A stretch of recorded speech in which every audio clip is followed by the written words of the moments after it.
Dans cette vidéo, je vais vous présenter la symétrie centrale. La symétrie centrale est une transformation, c'est-à-dire j'ai une figure et à cette figure, je vais lui en associer une autre par un procédé.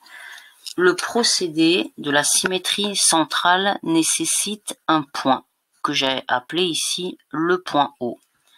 Ce qu'il faut imaginer, c'est que cette figure va venir faire un demi-tour autour du point O. Pour comprendre ce demi-tour et pour comprendre la définition de la symétrie centrale, eh bien là je place un point O et un point A auquel je vais faire un demi-tour autour de O. Alors pour faire un demi-tour, je prends le compas et je vais tracer le cercle de centre O passant par A. Alors j'ai pas dessiné en entier, enfin voilà, si j'ai dessiné en entier. Et pour être sûr que le point a fait un demi-tour, eh bien je vais nécessairement devoir tracer le diamètre de ce cercle. Et le point A' est donc diamétralement opposé au point A. La définition de deux points symétriques est donc la suivante. A et A' sont symétriques par rapport à O lorsque O est le milieu du segment AA'. Effectivement, le point A a fait un demi-tour autour du point O, ici dans le sens des aiguilles d'une montre ou sens horaire. Sinon, j'aurais pu le faire tourner dans le sens contraire des aiguilles d'une montre, sens anti-horaire, et il se serait transformé en A'. Par conséquent, la définition de deux points symétriques, c'est que A et A' sont symétriques par rapport au point O, lorsque O est le milieu du segment AA', ou que AA' est le diamètre du cercle de centre O. Pour faire tourner cette figure autour du point O, eh bien, j'ai commencé par la décalquer et je vais me servir d'une aiguille que je pique sur O pour la faire tourner. Le problème, c'est si je la fais tourner, il va falloir que je m'arrête pile au demi-tour, ce que je ne sais pas exactement. Donc pour anticiper ça, eh bien, je vais tracer la demi-droite, par exemple, d'origine D passant par O. J'aurais pu faire la même chose avec le point C, le point E ou peu importe. Et je vais recommencer la manœuvre. Donc, je pique mon aiguille sur le point O et je fais tourner ma figure autour du point O jusqu'à ce que D' arrive sur la demi-droite. À cet endroit-là, j'immobilise le procédé et je vais décalquer ma figure en piquant les sommets du polygone. Donc, j'ai piqué le point D', je pique le point B', le point C', le point A', le point E'.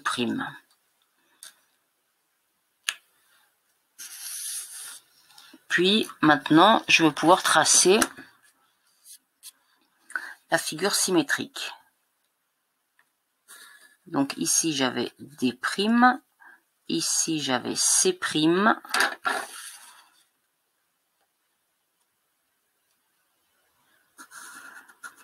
ici, B', là, A',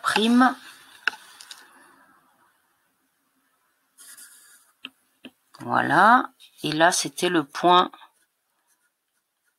E', voilà, qui est une extrémité de l'arc de cercle.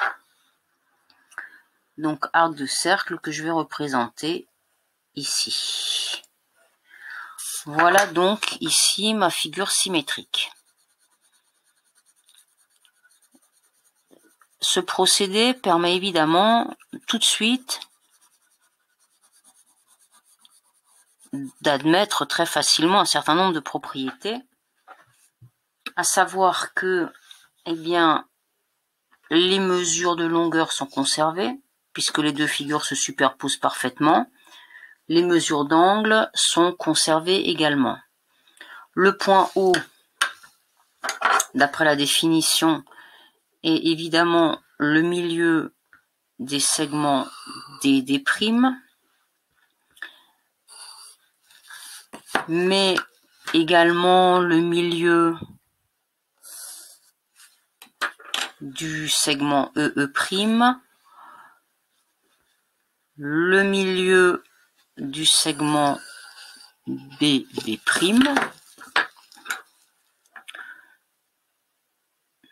là, ils sont alignés, j'avais même pas fait exprès, le milieu du segment AA'. Alors, par exemple, je vais m'intéresser au segment AB et au segment A'B'. Ils ont déjà, évidemment, la même longueur. Ils dessinent ici un parallélogramme. Le parallélogramme AB',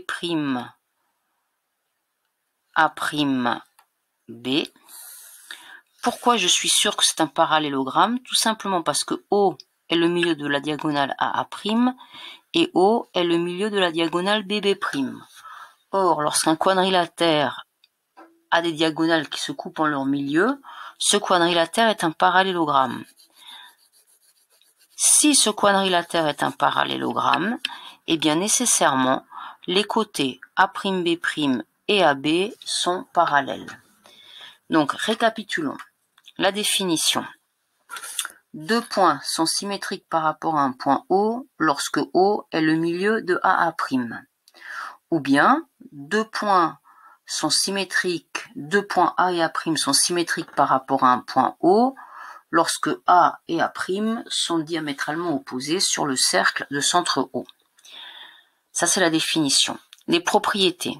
Deux segments symétriques, par exemple AD et A'D' ont la même longueur, parce que la symétrie centrale conserve les longueurs, la symétrie centrale conserve évidemment les angles, et deux droites symétriques, par exemple la droite AB et la droite A'B', symétriques, sont parallèles par une symétrie centrale.